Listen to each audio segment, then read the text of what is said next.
You know, when God told Hezekiah that he was going to die, it looked untimely. I now think that that death sentence was mercy.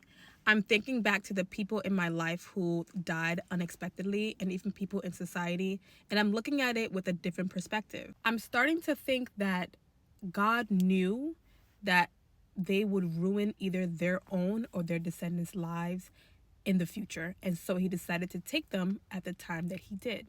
Let's look at the scripture. The book of Isaiah, chapter 38 says, verse 1, "In those days was Hezekiah sick unto death. And Isaiah the prophet, the son of Amos, came unto him and said unto him, Thus saith the Lord, Set thine house in order, for thou shalt die and not live." And if you read on, you're going to find out that, Hezekiah was very sad and troubled, and he cried bitterly unto the Lord. Yeah, then he sent the prophet Isaiah to come back and say, all right, God is granting you life again. He is granting you 15 more years.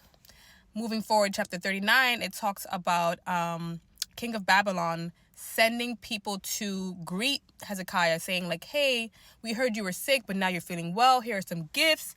And Hezekiah takes it upon himself to show the envoys of the king of Babylon everything in his temple, which is actually God's temple. Everything. There was nothing that Hezekiah kept away from these envoys and these people of Babylon. Remember, Babylon is not your friend. Babylon is where God told us to come up out of and to leave, just like Egypt, right? So now we are in Isaiah 39 after these envoys and these guests leave, seeing everything in the temple. We are in chapter 39, verse 4. Then he said, "What have they seen in thy house?" This is Isaiah. And Hezekiah answered, "All that is in my house have they seen. There is nothing among my treasures that I have not shown them."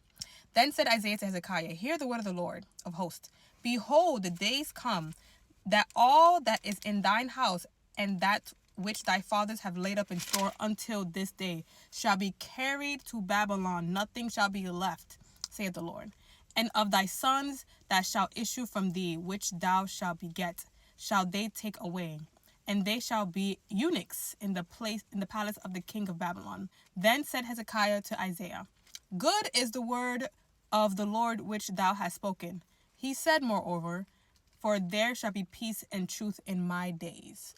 So all in all, Hezekiah basically ruined the future of his descendants by opening himself up and revealing what was in the temple and in his house. And now his sons are going to be shipped off to Babylon, being eunuchs, being servants of the enemies of God. So I see that first death sentence as a mercy. God knew what was coming. There might be people in your life that are not with us today,